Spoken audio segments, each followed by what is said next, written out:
Hi guys, Feeling Amira here. Today I'm doing a recipe on a multigrain tortilla. So in this bowl I already have 3 cups of whole grain, finely ground wheat flour. And to that I'm going to add 1 cup of spelt flour and 1 cup of rye flour. If you don't have spelt or rye flour, or you just don't want to use, feel free to use all whole wheat flour and this will work just as good. I'm also going to add 1 teaspoon of yeast. This is optional, but this really gives it a really nice flavor. A heavy pinch of salt, or maybe a 1/4 teaspoon. Optionally, I'm going to also add some spices to this. It just adds another layer of flavor when you're having tacos. I'm going to add some chipotle powder and Mrs. Dash, which is a salt-free seasoning. If you use a seasoning that has salt in it, omit the salt.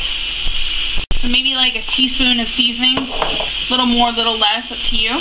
And then this is also optional, but it makes them a little more pliable when they're reheated. I'm going to add oil. Now I'm using sesame oil. I'm going to use 2 tablespoons of sesame oil, 1 tablespoon of a neutral oil, in this case grapeseed.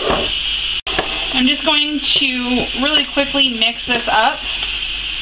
Okay, and here in this container I have 2 cups of fairly warm water, about just over body temperature, 105 maybe. I'm going to add this in a little at a time and start to knead it. I may need more or less. The trick is just to get it into a regular dough. Also better to have it a little on the drier side than too wet. Too wet means that it'll be sticking to your hands when you go to knead it. When you get to the point where the spoon is no longer helping you, switch to your hands. I used all but maybe 2.5 tablespoons. It's going to vary depending on the flour that you use. So it gets to this point where it just starts to hold together. You can do this in a bowl, but it's easier really to do this on the counter. You're going to start kneading it. Now at this stage, especially if you're using whole grain flour like I am, you're going to notice it is kind of crumbly. But after, depending on how vigorously you knead, either 5, 10, 15 minutes, you're going to notice this gets very silky smooth. Nothing like what it was when you started. And then you know you're ready. So what I do is I just fold it over and push with my palms down and forward. And I roll it and turn it and push. You can also do this one-handed, where you fold back, push forward, turn, and repeat. But when you're doing a large batch, use both of your arms and get your workout. So after only 2 minutes, you're going to notice it starts to get a little smooth and silky. Now I'm going to continue to do this for about 10 more minutes. Hello. Hi guys. So you're like me, you make your husband work for his dinner. Okay, so after what was about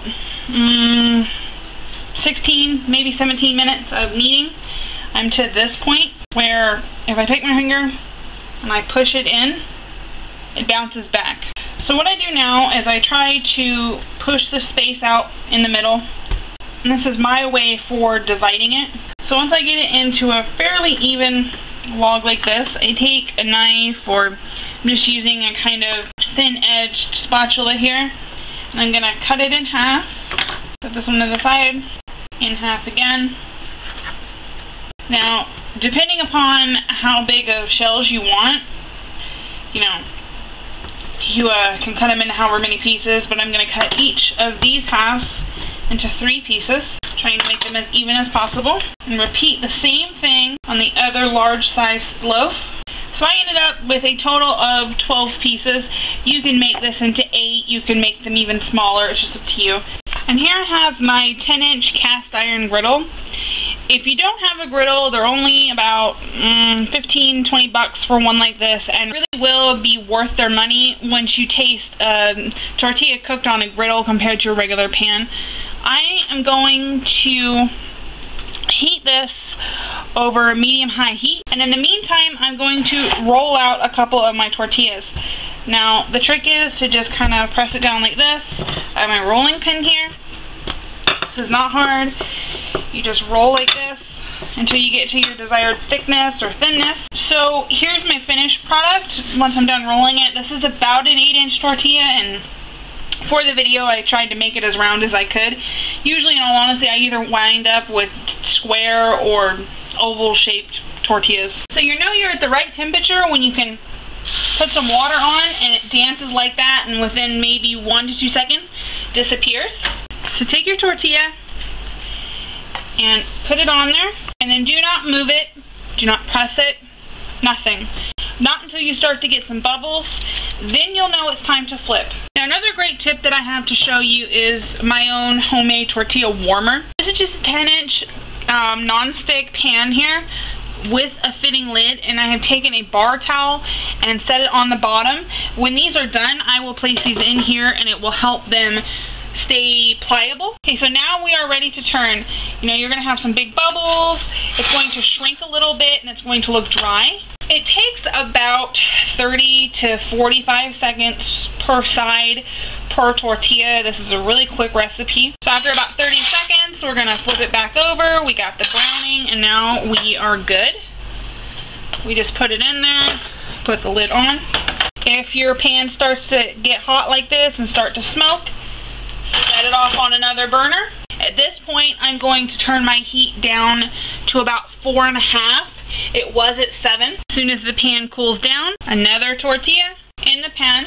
If your tortilla sticks up like that on the side, you can push it down like that with your spatula. You just don't want to be squishing it because you might rip a hole in it. Now, just repeat this step until all of your tortillas are done. So here you go, guys. Here is the final product. They're extremely bendable, and they smell amazing. Now, I made this video because it's going to go in conjunction with my Smart video, and link to that will be in the description. Or you can visit my website, www.baileyandamir.com, for this recipe, the written tutorial, and so much more. Bye, guys!